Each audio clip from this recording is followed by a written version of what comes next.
من العلوم ما به كلفنا، له الحمد ربي والثناء، حمدا وثناء يليقان بجلال سلطانه وعظيم شانه. وأصلي وأسلم على الرحمة المهداة والنعمة المسداة والكرامة التي أرسلت للبشرية جمعاء، فبلغ خيره الآفاق محمد صلى الله عليه وعلى آله وصحبه صلاة دائمة طيبة مباركا فيها إلى يوم الدين. أما بعد، أيها الأكارم والأفاضل، أيها الشيوخ الأجلاء، أيها المحدثون الفضلاء، أيها الطلاب الأعزاء في هذه الأرض المباركة، في أرض الهند التي وصل إليها الإسلام مبكرا. وصل الإسلام إلى الهند قبل انقضاء القرن الأول، فقبل أهل الهند الإسلام وتبنوه وعملوا للحفاظ عليه في هذه القارة، وشاع الإسلام وذاع بين الأرجاء حتى صار أهل الهند وما جاورهم من البلدان أقوى الشعوب وأكثرها عددا بالتمسك بالإسلام. وقد كان في الهند محدثون منذ القرون الأولى، وبقي الحديث في أهل الهند إلى اليوم حتى وصل إلى هذه الشجرة المباركة التي وصلت إلى شيوخ هذه الجامعة المباركة، ووصل سندها إلى هاهنا. وإن العين لتقر وإن النفس لتفرح، ونحن نرى سنة النبي صلى الله عليه وسلم، ونرى صحيح البخاري، ونرى سائر الكتب تحفظ في هذه الجامعة وفي هذه الأرض المباركة إسنادا ومتنا. هذا ما تقر به العين وتفرح به النفس. وإني لأتخيل رسول الله صلى الله عليه وسلم يرى سنته قد وصلت إلى هذا المكان، ويرى أهل أمته وأبناء أمته يحفظون سنته بالسند الصحيح المتصل إلى جنابه الطاهر وإلى نفسه الزكية، ويحفظون سنته ويفقهونها وينشرونها. كيف لو كان رسول الله صلى الله عليه وسلم بيننا ويرى هذا الفضل العظيم، ويرى حديثه يحفظ ويدرس في مشارق الأرض ومغاربها. أهل الحديث أهل النبي وصحبه، فإن لم يصحبوا شخصه أنفاسه صحبوا. ونحن مع هذا الكتاب المبجل، مع هذا الكتاب المعظم، مع كتاب البخاري الذي قال عنه العراقي صاحب الألفية: أول من صنف في الصحيح محمد بن إسماعيل بن إبراهيم بن المغيرة بن بردزبة الجعفي البخاري. أول من صنف في الصحيح محمد وخص بالترجيح. فأول كتاب صنف في صحيح الحديث هو كتاب البخاري، يعني أنه اختص بصحيح الحديث واشترط شروطا كبيرة لقبول الحديث، ولذلك كان كتابه أصح الكتب بعد كتاب ربنا تبارك وتعالى. وقد ألف قبله الإمام مالك رضي الله تعالى عنه وأرضاه موطأه، والموطأ أول كتاب ألف في الحديث، لكنه كان يضيف فيه أقواله رضي الله تعالى عنه وأرضاه وآراءه الفقهية. فلذلك اعتبر البخاري أول كتاب خالص للحديث، لم يكن فيه شيء من آراء البخاري الفقهية أو العلمية إلا بعض التعليقات أو إلا بعض المعلقات. وهذا الكتاب المبجل المعظم يليه كتاب الإمام مسلم النيسابوري، وكلاهما ليس عربيين، كلاهما أعجمي. فالبخاري من تركمانستان أظن، أوزبكستان، نعم، ومسلم من نيسابور وهي قريبة منكم، أظنها الآن تقع في إيران، نيسابور. وكذلك الترمذي ليس عربيا، وكذلك النسائي ليس عربيا، وكذلك أبو داود ليس عربيا. فصاحب الصحيحين وأصحاب السنن الأربع أعاجم، وفضلهم علينا نحن العرب فضل عظيم. ولذلك الحديث يسري في عروق الأعاجم، ولا بد عليكم أيها الطلاب أن تحافظوا على هذا السند، وأن تتفوقوا على العرب في حفظ حديث رسول الله صلى الله عليه وسلم وصونه، وما هذا إلا حبا في رسول الله صلى الله عليه وسلم. هذا الحديث الذي ابتدأ به البخاري رضي الله عنه وأرضاه، المتوفى سنة 56 و200 لهجرة النبي صلى الله عليه وسلم، ابتدأ به كتابه. وهذا الحديث المبارك المعظم حديث النيات، يسميه العلماء والفقهاء حديث النية أو حديث النيات. والنية كما قال الإمام الشافعي رضي الله تعالى عنه وأرضاه أن هذا الحديث حديث النية نصف العلم. فالنية أيها الطلاب أيها الشيوخ الفضلاء الأجلاء، النية تدخل في كل أبواب العلم، تدخل في باب العقيدة، وتدخل في الفقه، وتدخل في كل العلوم. ولذلك الإمام البخاري لم يقل باب النية، قال باب بدء الوحي، أو باب كيف كان بدء الوحي إلى رسول الله صلى الله عليه وسلم. ثم أتى بقوله تبارك وتعالى إنا أوحينا إليك كما أوحينا إلى نوح والنبيين من بعده.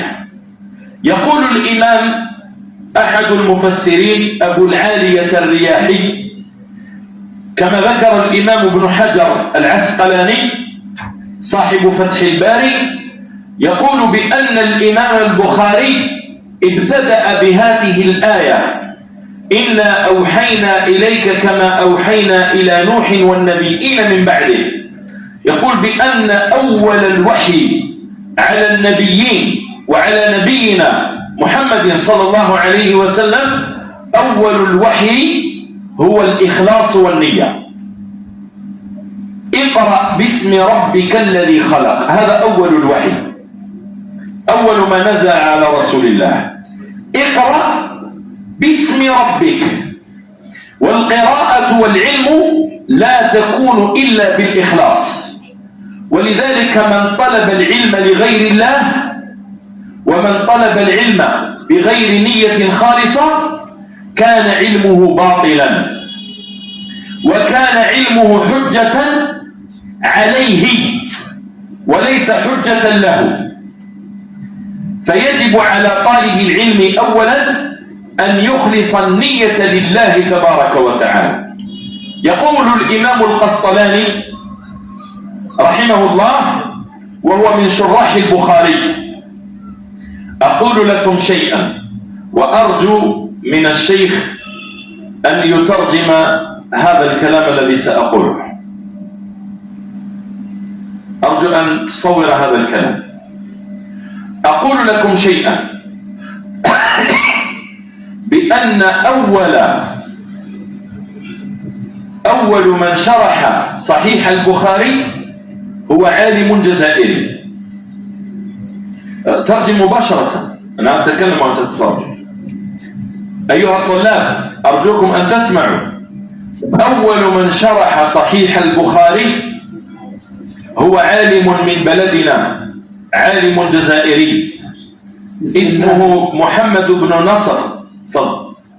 शेख कहते हैं कि बुखारी शरीफ की सबसे पहली शरह जिस आलिम दीन ने तसनीफ की है उनका ताल्लुक शेख के मुल्क यानी जज़ाइर से है, जिनका नाम मोहम्मद बिन नसर, मोहम्मद बिन नसर الداودي المسيلي الجزائري المتوفى قبل ابن حجر العسقلاني ب400 سنة، जिनका इंतकाल अल्लामा इब्न हजर अस्कलानी से 400 साल पहले हुआ।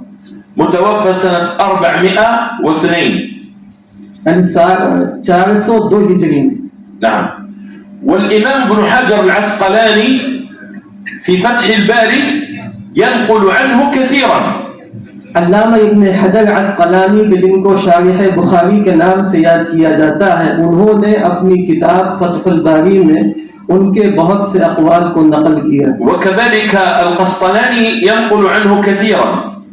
अल्लामा क़स्तलानी उनकी बहुत सी बातों को अपनी किताब में जगह देते हैं। واسم شرحه، اسم هذا الشرح الجزائري اسمه النصيحة في شرح صحيح البخاري. उस किताब का नाम النصيحة في شرح صحيح البخاري। وعندنا البخاري في الجزائر وفي البلاد التي تجاورنا المغرب وتونس وموريتانيا في شمال إفريقيا، البخاري ندرسه كل عام في مساجدنا. शिमाली अफ्रीका के जो भी ममालिक हैं उन तमाम ममालिक की मसाजिद में बुखारी शरीफ का बाज़ाब्ता दर्स दिया जाता है। نعم، هذا الذي أردت أن أقوله في هذا المقام. ثم اعلموا بأن النية هي أعظم شرط في كل عباداتنا. नियत तमाम अमाल के लिए बुनियाद बल्कि जुज़्व ला यनफक। يقول الإمام سفيان الثوري: جاهدت نيتي 30 سنة. इमाम सुफियान सौरी रहमतुल्लाहि अलैह कहते हैं कि मैंने 30 साल तक अपनी नीयत को खालिस बनाने के लिए कोशिश की। نعم. والآن نرجع إلى هذا الحديث المبارك: إنما الأعمال بالنيات. الحديث رواه البخاري عن شيخه المحدث الحميدي، وهو من أكبر شيوخ الإمام البخاري. इमाम हुमैदी की पहली सनद है, ये इमाम बुखारी के बड़े असातिज़ा में से। نعم. وهو أبو عبد الله بن الزبير بن عيسى، وقد توفي سنة 219 للهجرة. इनका इंतकाल 219 हिजरी में हुआ। عن سفيان بن عيينة، وسفيان بن عيينة كلكم تعرفونه. سفيان بن عيينة إمام في الحديث، وقد أخذ عنه الإمام أحمد رضي الله تعالى عنه وأرضاه صاحب المسند. अल्लामा सुफियान उयैना रहमतुल्लाहि अलैह से इमाम अहमद रहमतुल्लाहि अलैह ने भी इस्तिफादा किया। توفي سنة 198 للهجرة، जिनका इंतकाल 298 हिजरी में हुआ। عن يحيى بن سعيد الأنصاري، उन्होंने नकल किया हदीस को हजरत यहया बिन सईद अंसारी से। وجده صحابي، هذا يحيى بن سعيد الأنصاري جده صحابي اسمه قيس بن عمرو. यहया बिन सईद के जो दादा हैं वो सहाबी हैं, उनका नामी कैस बिन उमर। عن التابعي محمد بن إبراهيم التيمي، محمد بن إبراهيم التيمي. وقيل بأن هذين الرجلين في هذا السند المبارك يحيى بن سعيد الأنصاري ومحمد بن إبراهيم التيمي كلاهما تابعان. यहया बिन सईद अंसारी और मोहम्मद बिन इब्राहिम अत-तैमी ये दोनों ताबिई हैं। عن ابن وقاص أو عن علقمة بن وقاص. علقمة بن وقاص قيل بأنه صحابي من الصحابة الصغار، وقد روى عن سيدنا عمر بن الخطاب رضي الله تعالى عنه وأرضاه. हज़रत अलक़मा बिन अबी वक्कास का शुमार सहाबा में होता है। उन्होंने हज़रत उमर इब्न ख़त्ताब रज़ियल्लाहु अन्हु से हदीस को सुना है, नक़ल किया। वरवा अन आइशा रज़ियल्लाहु ताला अन्हा व अर्दाहा वरवा अन उस्मान बिन अफ़्फ़ान, नीज़ उन्होंने हज़रत आयशा रज़ियल्लाहु अन्हा हज़रत उस्मान इब्न अफ़्फ़ान रज़ियल्लाहु अन्हु से भी इस्तिफ़ादा किया। वक़ील बिअन्नहु सहाबी सग़ीर वक़ील बिअन्नहु ताबिई। बाज़ उलमा कहते हैं कि वो छोटे सहाबी हैं और बाज़ उलमा कहते हैं कि वो ताबिई हैं, इख्तिलाफ। ولذلك فهذا الحديث فيه إذا صح القول فيه تابعيان وصحابيان. وهذا قول ابن حجر العسقلاني رضي الله تعالى عنه وأرضاه. अल्लामा इब्न हजर अस्क़लानी कहते हैं कि इस हदीस की सनद में 2 सहाबी हैं और 2 ताबिई हैं। يقول سمعت عمر بن الخطاب على المنبر يقول إنما الأعمال بالنيات.